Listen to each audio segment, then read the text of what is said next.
I was dating a young lady by the name of Lisa. So the first 4 songs I basically wrote, they were a package for her. It was just like a gift that I was writing to her.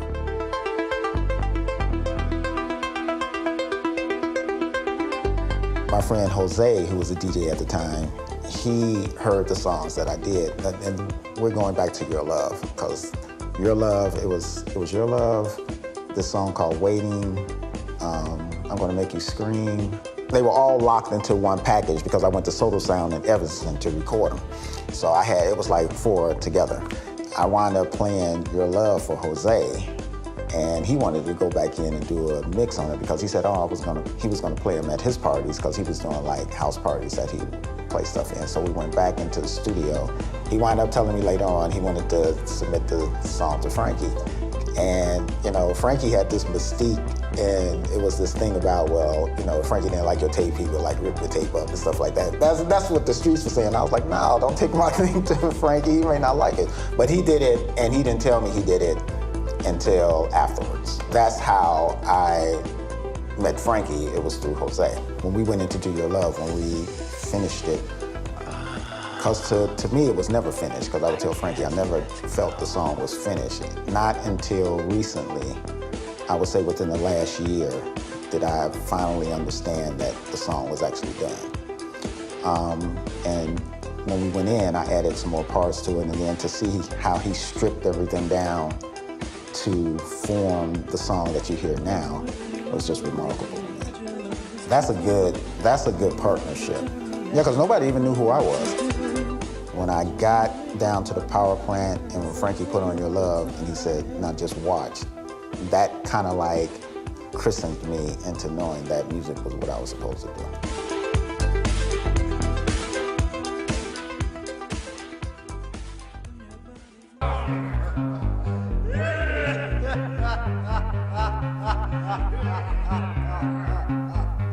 I don't know if you remember Frank Sells back in the day. Frank knew everything about every record, right? Frank came to me one day, Jesse, you're playing a record that we don't know what it is. and you play all the records that we give you, right? I'm like, yeah, I'm playing all that. He said, but there's something there that's really hot that people are asking for and we don't know what it is, right? So why don't you make a tape for us and see if we can figure out what it is? So they play it in the store, and turns out it's the tracks that I'm mixing everything into, right? So I was like, he's like, yeah, if you could get your hands on this, we could sell about 500 copies of this. I'm like, ding. I wouldn't have made a record if it wasn't for Jesse, because I didn't think it was possible to make a record. You know, without Jesse Saunders and Vince Lawrence, none of us would have made records. Wow. None of us. Right? So because inspiration. It would have been, music would have been totally different today, because when Jesse made those records, it made the non-musician think that he could make records. Just say he makes you move.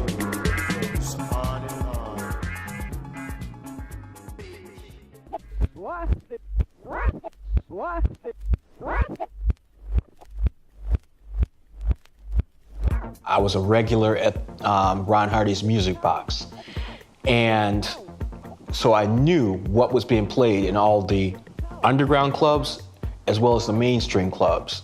I knew the kind of beats that made people move. So me, Joe, Kurt, we went into this little studio called Reel to Reel. But I remember the first song that we did after we put down the beats, I said, you know what? This is house. This is house. They said, well, say it. So I picked up the microphone, I said, it's house. Talked to a friend of mine from high school who was my age, Kim Salter, known as K-Joy. I said, why don't you write some lyrics and you can sing this song. So she wrote some lyrics. I already had the hook because I already had the bass line. I knew the song was gonna be called like this. And we'd already played some instrumentals at the Music Box, and then Frankie played them at the power plant, but I wanted some lyrics. So she came back and she came up with some lyrics for it. And that was it. And Like This, like you said, Like This was a monster.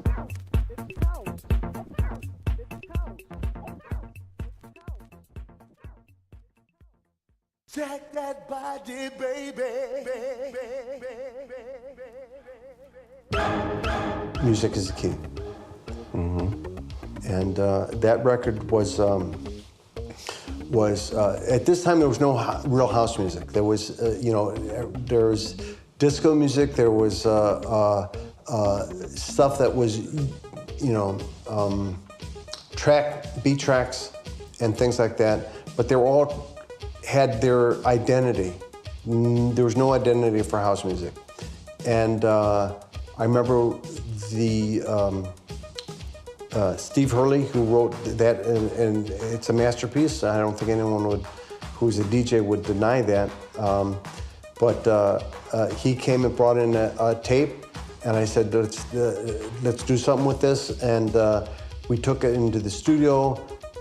And I remember this, the day that we did the studio, the first day, I don't know if it was exciting. I think we went in the second day. And when we walked out of that studio, we did a mix at 3:30 in the morning. And I think it was the Percussion, that's what I remember. At that moment, we knew that this was a game changer, a pivotal moment. And everybody in the studio knew that there was nothing else like it before, and this was the beginning of something totally new.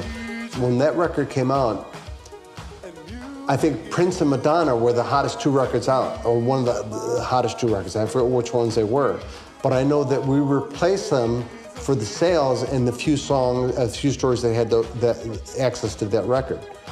And I think that was showing that DJs wanted to get away from that sound that was overproduced and that whole production sound. Mm-hmm. And the rawness of Music is the Key still had the elements of a song, but it was still raw. Every DJ gravitated towards that, and he was played endlessly.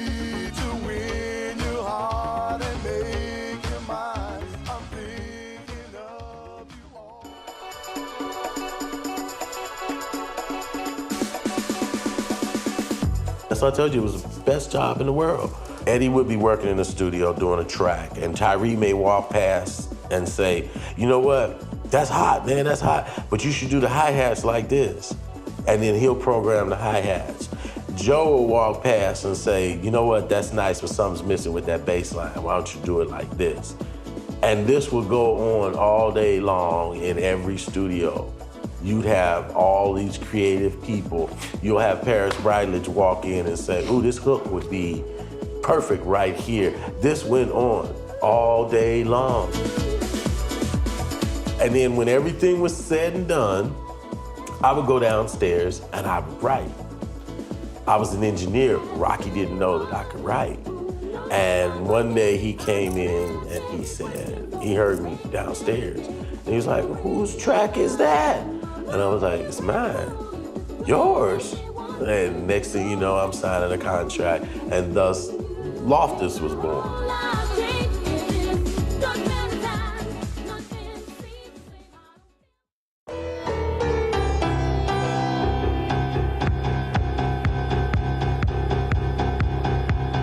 I was introduced to Ron Hardy and stuff, so I didn't think he was gonna play it that night. I brought it to Ron and stuff, right?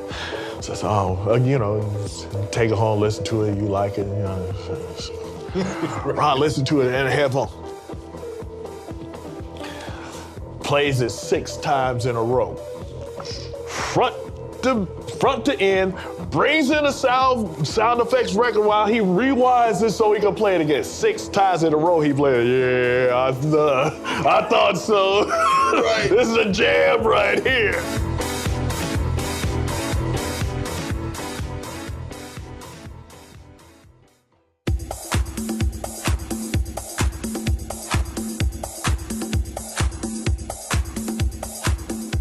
I came up with Promised Land from being on tour. And back to the whole thing with the embrace and the love that was shown, just internationally through different cultures and stuff who like I said, really didn't understand what we were singing and what we were talking about. And it was just like I said, it's just that music can just bring people together. So that was the inspiration behind Promised Land.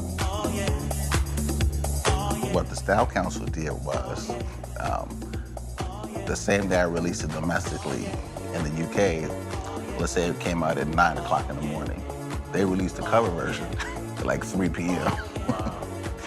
And so it kind of messed up really the impact that my version of Promised Land could have had. They were both ended up in the charts, but since the Style Council was such a big group, you know, they just kind of overshadowed. You know, I think my version went to like number 25, and theirs went to like number 10 or something like that in the charts in the UK. Falls down and spread their wings like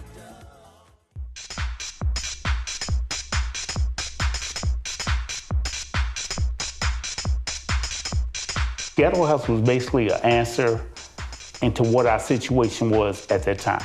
You know, Trax and DJ International were the biggest hitters in Chicago. Okay. And, you know, if you had to rank them, you would rank Dance Mania third. You know, we were like the little label that could, you know. And we weren't getting radio play. We, you know, as far as the marketing and promotion, it was just an answer to what was going on at the time. And so basically the guys, like, we started doing a freewheeling thing. Everybody did what they like to do. It was an answer to what was happening in people's areas, in their neighborhoods, and they were just putting out music to reflect, you know, what they saw in everyday life. Okay. And it kind of caught on. It kind of caught on with the party scene. Now, the way it caught on later on is very surprising to me, because we weren't doing music for the world, so to speak. We were doing music for more or less the neighborhood. I think it goes back to my dad again. And he taught me business, and he taught me how to look at figures and how to analyze what I was doing. And, you know, according to what I looked at, it was room for everybody to make a little money, man. I didn't have to just make it all and let the next person make nothing.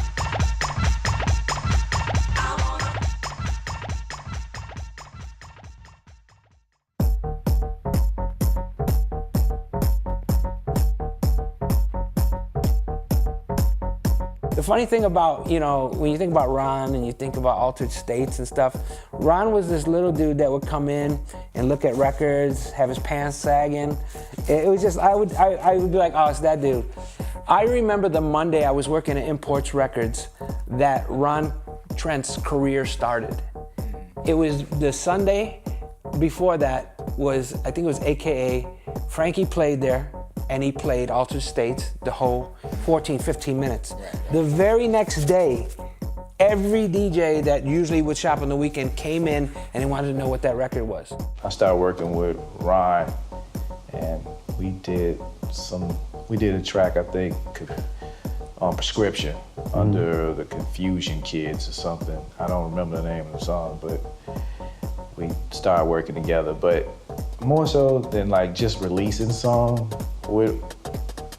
we just used to hang out and, you know, just mess with music, mess with sound, just experiment just with, you know. And he was somebody who knew how to get a good, I say, sound from minimal equipment, you know, and that was something that really impressed me about him.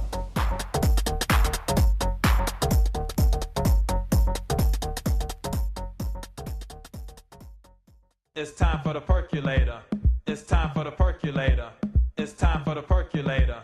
It's time for the percolator. The percolator happened from this original remix that I did for Keep Moving, which came out on Clubhouse. It's a song I did with the artist's name is Nane, but it's actually Dajé. And I did a remix on that, and I think I called it like the Straight Up Drugs mix or something crazy. It's just, but it was a remix of the song called Keep Moving. And then so after that, I liked it, but nobody else liked it, so I said, well, let me just give it another try. And then I did another version of it, and I called it Coffee Pot.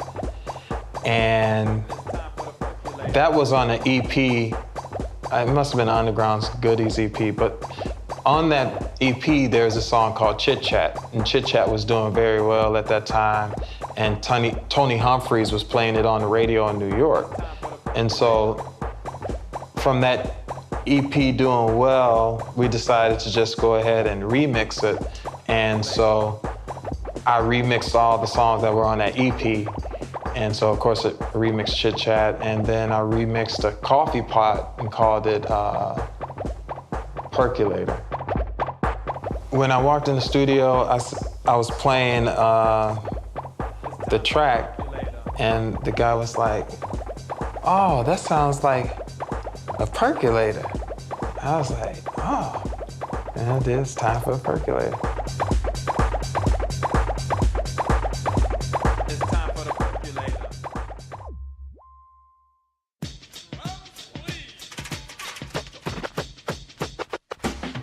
Right before Noon and all that stuff, we was doing remixes for THÄARÄgroup. Wayne Williams he had signed Mr. Lee, he had the We Papa Girls, Mr. Lee, Too Short, and they would just get all this. They'd be wanting house remixes for all this stuff. But me and Fingers, we did more than house stuff. So we had actually did a remix for Too Short, Short and Funky. We did some We Papa Girls. We did some stuff for Mr. Lee, some remixes, and New York really liked the stuff that we were doing, so they signed us to a production deal, an artist deal, and a publishing deal. So a lot of times, like with the Clubhouse stuff, we would stop and start, because then we start getting bombarded with jive projects. So then, as we're doing jive projects, you know, we working with Kumo D, and we start working with Will Smith, and then we produced and co-wrote Summertime.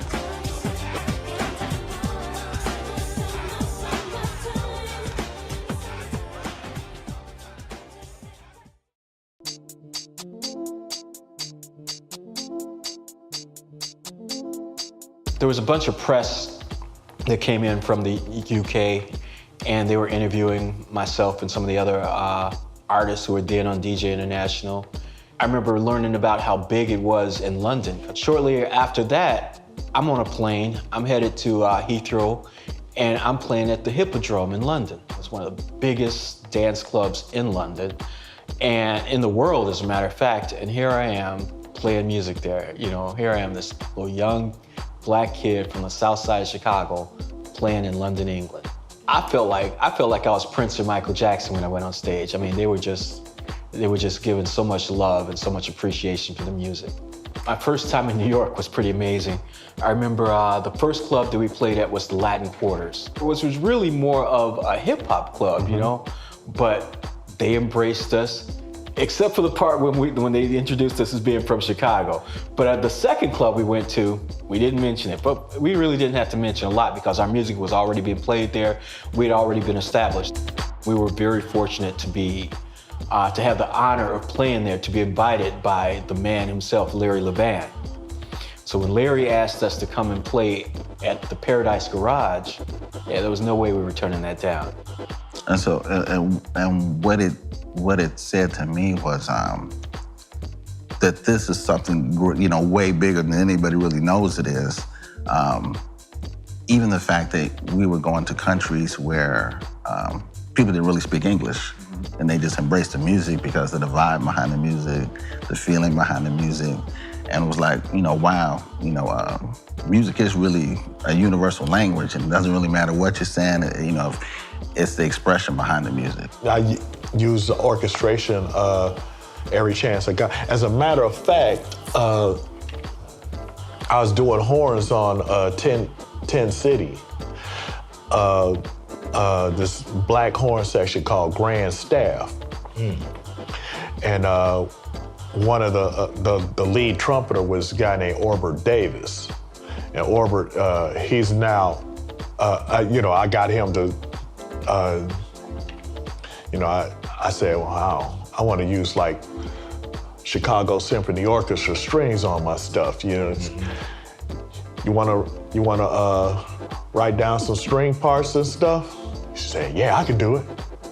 And now he's the leader of the Chicago Jazz Philharmonic Orchestra. It's a 53-piece orchestra. Wow. And as a matter of fact, one of the violin players out of the Chicago Symphony Orchestra was Howard Shore. He did all the music for the Lord of the Rings movies. Wow. Yeah, so you never know, right?